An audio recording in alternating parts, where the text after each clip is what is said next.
end of last week, Parsha Shmini, we began the laws of impurity, Tuma, and purification in Sefer Vayikra. And these continue through our Parsha Tazria this week and next week Metzora, up until the end of chapter 15 of Leviticus, of Vayikra.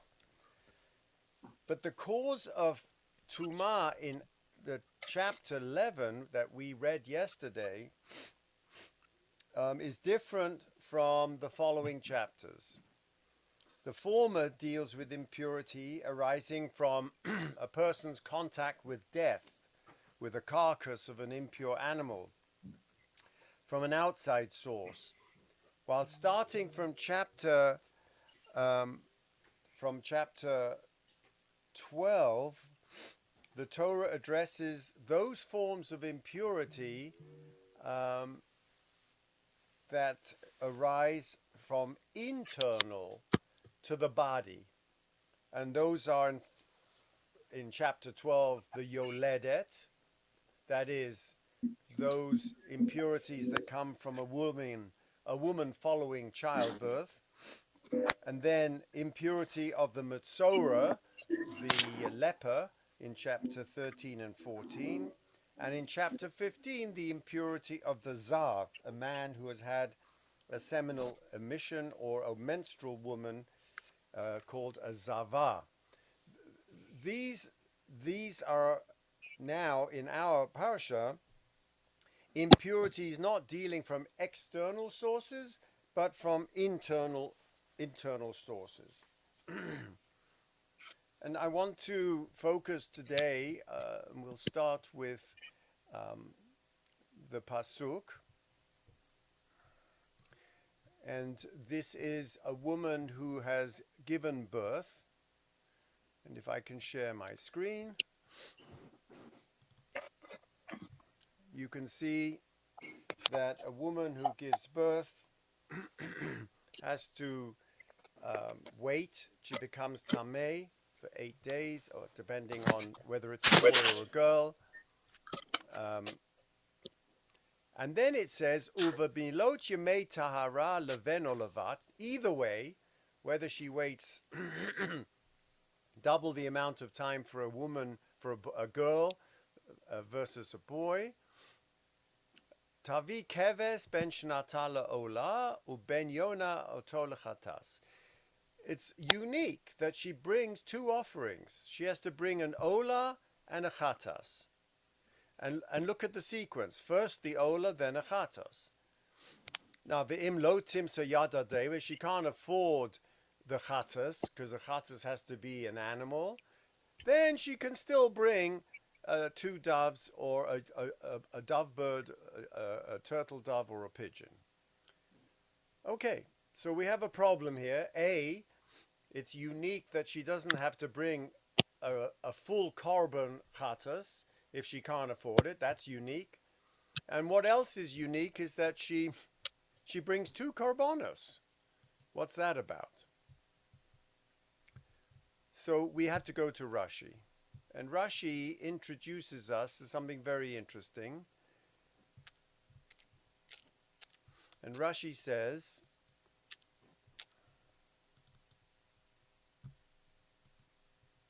I think that's the one. Echad le'ola ve'echad lechatas. Rashi is already pointing us to the problem. Lo hikdima hakatuv ela lemikra.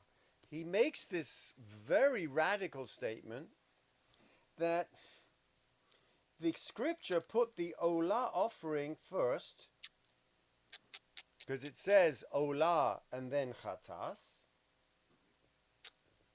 and that is only regarding to the reading of the Torah. Remember, when you bring a korban chatos, the Kohen would read the section of the Torah that deals with that particular offering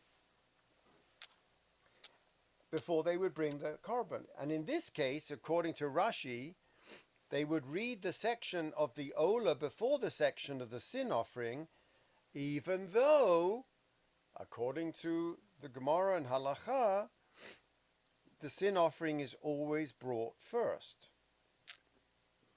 So Rashi is saying, when it comes to the text, we read the Ola first, and when it comes to the Korban, we read the Chatos first. Now, this may be dancing on the head of a pin, but if I can share with you the my little scribble,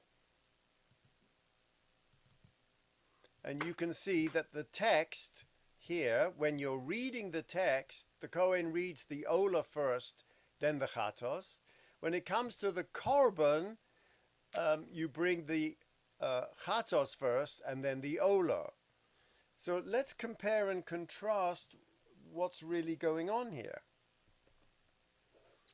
The prescribed offerings for a woman who gives birth is a sheep within its first year as an Ola, and a young dove or a turtle dove as a sin offering. And if the woman can't afford the sheep as her Ola, then she can take 2 young doves or 2 turtle doves, as one is the Ola and one is the sin offering. That's what the Pasuk says. And Rashi comments, based on a Gemara in Zvachim, that the Torah is imprecise.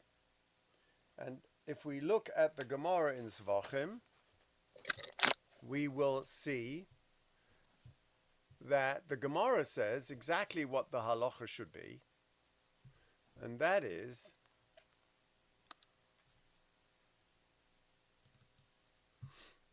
Gemara says Azoi that there's a paradigm for all sin offerings, that they should precede the burnt offering.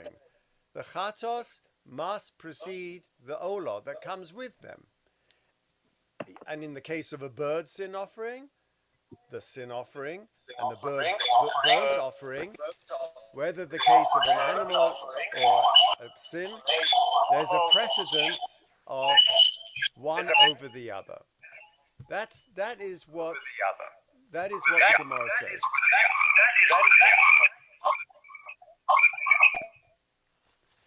Okay, and so the rule is that in a mixed sacrifice, there has to be the olah after the chatos. What's going on here? That's the question. So what is an olah and what is a chatos? Let's go back to my scribble.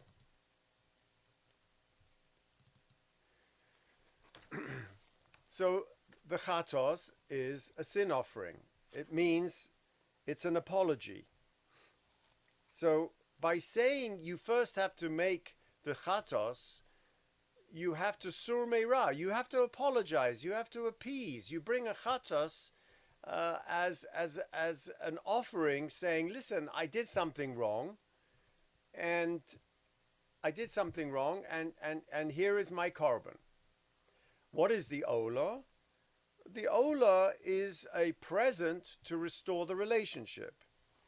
So anyone who's married knows that if you offend your wife, first you have to owe them an apology. That's the proper etiquette. You can't just send flowers. You first got to say, I'm sorry. And you have to, and in my case, you have to offer a profuse apology and do a lot of atoning for past mistakes. And then it's appropriate to give a present. Presents themselves should not be expected to work instead of an apology. And therefore the chatos always precedes the olah. The chatos, which is completely burned on the offering, right? That is the gift. It comes only, the chatos, which is the apology, which is that which the Kohanim participate in the chatos, precedes the olah, which is completely burned. Which then begs the question, why is Rashi bringing this idea that the Torah is confusing us by saying when it comes to the reading of the text, we do the olah first and the chatos second? And that is really my question today. That is, what is this switcheroo? What is this reversal? We started off by saying, yes, the Gemara tells us in Zvachim that you have to first make the apology and the appeasement. That always comes first before the gift. And yet Rashi tells us the sequence in our verse is the reverse. First she brings the Ola and then the Chatos. And let's just dive in a little bit to the Midrash. Why is she doing this? Why does she have to bring anything? I mean, to be quite honest, a woman just gave birth.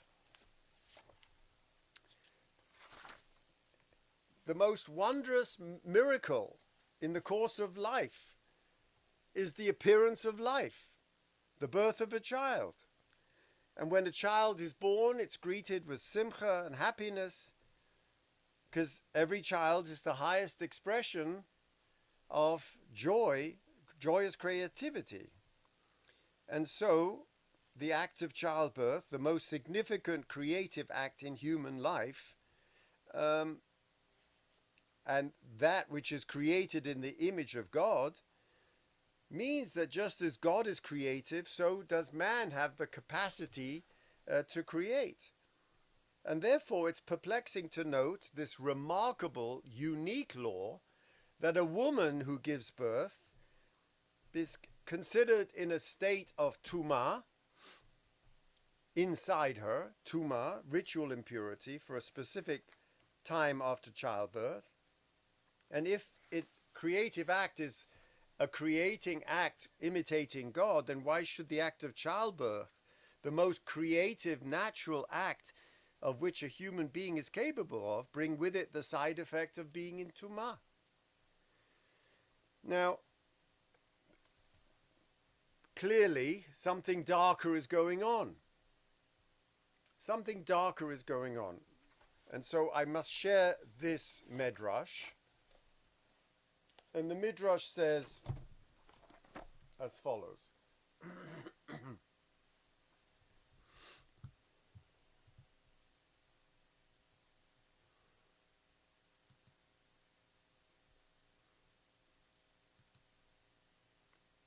I first saw this in the Gemara, so I'll quote the Gemara and then go earlier, okay?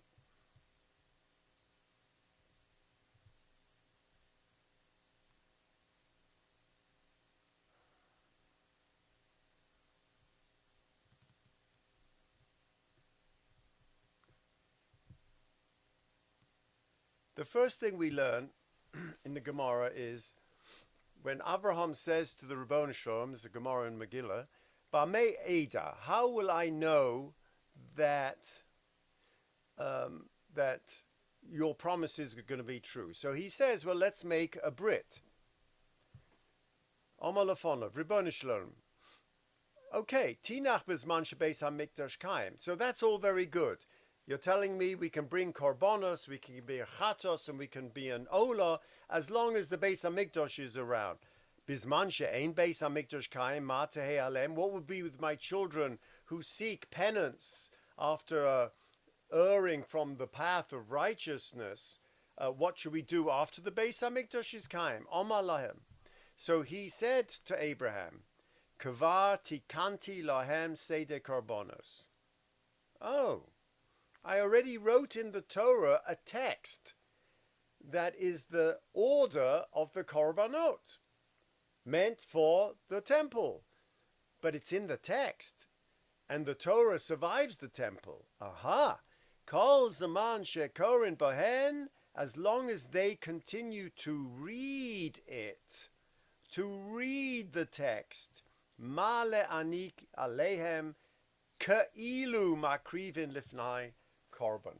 I will attribute it to them. I will deem it as if they had sacrificed an offering before me. And I will forgive them. It's an absolutely stunning Agadah in which Abraham, way before the Torah is given, is taught about a korban. He's taught about the Brit. He's taught about taking me an eglo meshuleshes. And that will be the framework for Am Yisrael bringing korbanot. Then the Torah is given that tells us the seder of the korbanot. Then comes the Beis Hamikdash when we perform the korbanot. And then God assuages Abraham's anxiety, who sees that the Beis Hamikdash will not always be forever. And God then tells him this radical idea that the reading of the text of Torah will be considered sufficient for him as if they had done it themselves. That is, this as if they had performed it themselves. Okay. Then the Gemara says, very interesting Agadata. First of all, the Kli Yakar that says, V'kiper aleha hakohen v'tara, on this Yoledes who gives the atonement offering, the Kli Yakar points us in the right direction. He says that this atonement, al avan hakodem shel Chava, he points us back to the origin creation story. Shegaram la tsar haleda. This kapara isn't just about you, my dear. It's not just about having a baby. It's about the original sin and the punishment for the original sin, which is what? Tsar haleda, that you will give birth with pain. Umitoch tsara ulai hiticha dvarim klape mala. And in that tsar, she throws her words heavenly. She criticizes the Almighty. Lema imkein lama ze anochi. What is this? I'm in such birth pain. She regrets making, she regrets to again ever to have to be with her husband, as the Gemara in Nida 31 tells us. And so she then gives birth and forgets her pain, but now she has to bring an atonement. And what is the atonement? Let's now go to that famous medrash. And when God curses Eve and says, you will give your children, you will bear them with pain, Ve'el isheich teshukateich, and your craving will be to your husband. The Medrash there points us, this is the earliest text we have before the Gemara, as follows. B'shah she'ha'isha yosheves ala mashber. When the woman is on the birthing stool, this is what the Kli Yakar is referring to.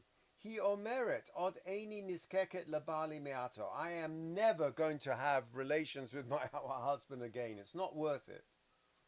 V'HaKadosh Baruch Hu omela, but the Holy One, blessed is He, says to her, Tashuvi lechukateich, tashuvi lechukasisheich. Go back, go back, go back. He says to her, part of the curse is not only that you will have children in pain, but your desire will be back to your husband. Return to your craving. You will return to your craving. I mean, it's an outstanding medrash that you will yet crave that intimacy. So the question then is, what is really going on? Rabbi Breched, Rabbi Simon, Rabbi Shimon ben Yochai Omru, and now in the name of Rabbi Shimon ben Yochai, Reb Brechia says in his name, why isn't it that she should bring a proper chatos? Why do we let her get away with just turtle doves and pigeons? Why is that?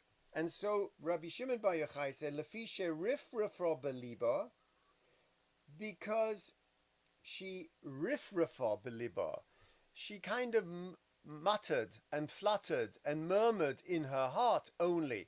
It wasn't an oath that requires a chatos and a reversal of the oath, as the Gemara tells us in in the Dorim.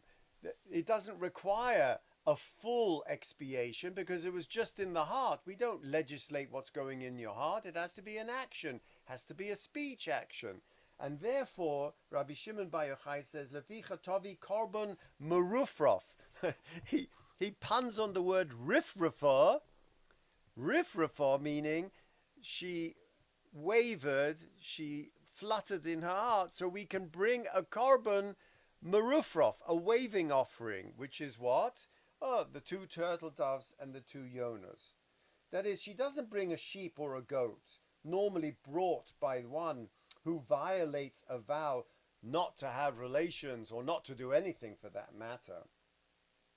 Rather, it suffices with the relatively insignificant and equivocal wavering offering of the 2 birds. This brings us back to Rabbi Shimon Bar Yochai in the Gemara. And the Rabbi Shimon Bar Yochai in the Gemara had said, Sha'alu talmidei Rabbi Shimon Bar Yochai, mipnei ma omra Torah yoledes mevia korban. Why does, in fact, a yoledes have to bring a korban in the first place? What did she do wrong? And so Rabbi Shimon Bar Yochai says, Omar lohen, b'shah shekoras leyeled, at the time when she is she's crouching to give her birth on the birth stool, kofetzes, she impulsively kofetz v'nishbath and swears shelo tizakek lebala, that she'll never go back to her husband. So because of that shavua, she has to bring a korban. And we learnt in the Midrash that korban is not a full korban, it is just a wavering korban of the doves. Okay, let's go back to our scribble. So what we come to learn today, to answer the question why, in fact, the sequence is reversed, that Rashi informs us of, that this sequence of Ola and Chatos is reversed. We now know that in the halachas of Korbanot, you first bring the Chatos. That's the apology and the appeasement. Then you bring the Ola, which is the gift. However, as Abraham was reassured by the Almighty, that when it comes to the Kriyah, when it comes to the reading of the Torah by the Kohen, whether he's bringing the Korban or whether we're just laning the Torah ourselves and studying the Torah, the Parsha of the Ola precedes the Parsha of the Chatos. That's what we've come from. Okay? And so the question then becomes, what is the deeper level of all of this? And I'm reminded of the principle in Kabbalah that creating a child is like God creating the world. And in the very creation of the world, according to Kabbalah, the same principle holds true. You cannot have Yetzirah, a production of something new in the universe, without Tumah. The creative act involves an area of darkness, of shade, something negative, an element of pain and agony and frustration. Remember, according to the Arizal, the creation of the world was a catastrophe. There were other worlds created before, and this was just an iteration of prior, the Sheva Malachim, as they call it, the 7 kingdoms. This was just the 7th. This was the lowest level, and there was too much light, and therefore was a smashing of the vessels, and the light was too much. And so there was an element of pain and agony and frustration in the creation of the world. That just as God gives life and vitality to all the world in his holiness, so did some of this life-giving holiness become entrapped and ensconced in evil. And therefore, this gives rise to the demonic. this gives rise to the evil in the world. He gives rise to the world, and as a side effect, there arose evil as well. And therefore, Tuma, uncleanliness, the Sitra Achra, this dark side of the divine, accompanies the cosmic act of Yetzirah. And I think that could be applied to what we're saying here. That is, in the birth of a child, there is an act of Yetzirah, of creation, but along with it comes the residue, the tumah, the blood, the appurtenances that accompany that. And so she has to wait a period of time before she can then enter back into through the korban. Now, Shimshon Raphael Hirsch, the great 19th century German rationalist, suggests a different understanding of the root and nature of Tumah than I just quoted you from Kabbalah. In his view, Tumah arouses from any an encounter with evidence that man must willy-nilly submit to the power of physical forces. And I thought that was a very compelling, rational argument. Man can master, rule, and use even his sensuous body with all its innate forces, urges, powers, with godlike free self-decision, as we see in Europe today, within the limits of and for the accomplishment of the duties set by the laws of morality. All these are truths which, in the face of human frailty and the powers of the forces of nature, are to be brought again and again to the minds of living people, so that they are conscious of their unique position of freedom in the midst of the physical world. He's saying something very profound. You're born into the world without your consent. You die in this world without your consent. And yet, through life, you have the free will to do most of the things you want to do. Now, the most dramatic and awesome evidence of submission of man to physical forces is death, the most dramatic and severe of all forms of Tumah. And that's his whole theology of Tumah, around death. But birth, according to Hirsch, is no less a demonstration of the fact of man's bondage to his biology. I love the expression. We are bonded to our biology, our genes, our backgrounds. 99% of what we do is biologically predetermined. The mother herself, under the fresh impression of her physically, completely, passively, and painfully having to submit to the forces of the physical laws of nature, at the most sublime procedure of her earthly calling, to produce a child, has to re-establish again the consciousness of her own spiritual height. So for Hirsch, the act of producing a child brings her down into the forces of necessity and takes her down from her spiritual heights. And according to Hirsch, we may recognize that there are two sources of tumah rather than one. And this brings me to my point. Death and sexuality. The tumah of death and the tumah of birth. Death and sexuality strip man of his flimsy layer of control, domination, intellectual and spiritual order, and render him naked before the forces of biological nature which hold him in thrall. And so a spiritually naked man cannot enter the Mishkan or draw close to the divine presence, but must observe a period of tumah before re-entering the sphere. This is a very positive understanding of tumah in Hirsch that I was very moved by. But that brings us to Herr Rabbiner Dr. Freud, that Thanatos and Eros are the two drives that Hirsch predicted 30 years before our Rabbiner Freud taught us this idea. Thanatos and Eros, that we are strung between those two poles.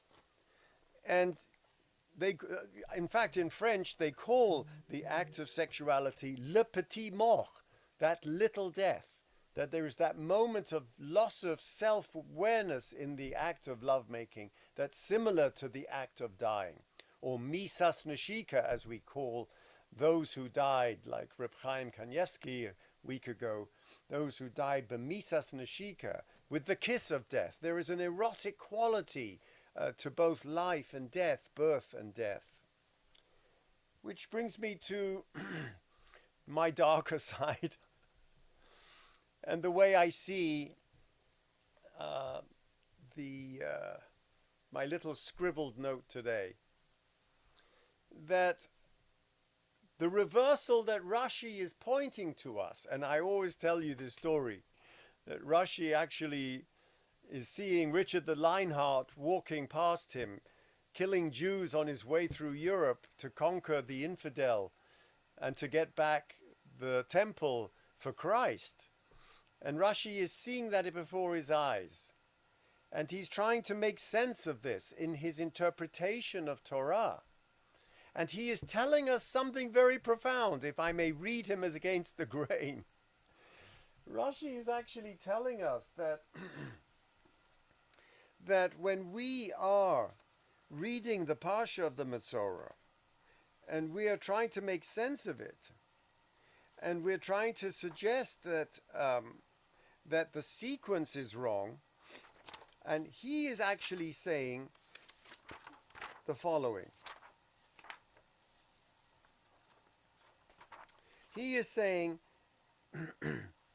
Lo hikdima hakatuv elo lemikra'ah. Scripture put in the Olah regarding its reading. That the Olah, that gift that we give to the Almighty, which normally should have followed the apologies and the appeasements of the divine, when it comes to after the Beis HaMikdash, after the destruction, after the Galut, at the end of Galut, when we see the mass casualties and we see the killing fields, then everything is reversed. That there is no need first for the apology and the appeasement for the divine. Why? Because the creation was a setup. It was a divine setup. The act of creation, and built into the biology of a woman. The act of creating was a catastrophe, because built into it is millions of people displaced and killed, and children walking around without parents. And therefore, it is reversed. Rashi is saying, as he sees Galut a millennia ago, and we can double down on Rashi after 2 millennia of this horror. One for an Olah, one for a sin offering. Lo hikdima hakotov elo lemikra. The scripture put the Olah first regarding its reading. Because God said, when you, after the Churban, after all of this is over, I will let you just read. I'll let you just read. Ma'ale ani katuv alecha ki'ilu karban. It'll be just as good as if you brought it for me. Meaning, as if you'd asked me for the forgiveness. Because I understand. I understand that after history, after what you've suffered through history and what you are suffering through history, then the mere reading of the text is sufficient. And so I think, my fellow colleagues here, that is the message of the reversal.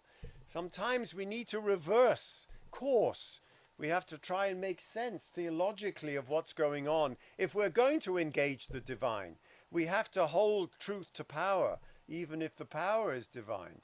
And we have to understand that sometimes, like Rashi, like Abraham, we've been given a license to understand that things are not what they should be, that creation is built in with this terrible Shvirat HaKelim that allows for the Putins and the Hitlers and the rest of them to wreak havoc and use the citizens, the innocent bystanders, as the fodder for their machinations. So may we all see a turnaround, and maybe we see a geula that comes from all of this.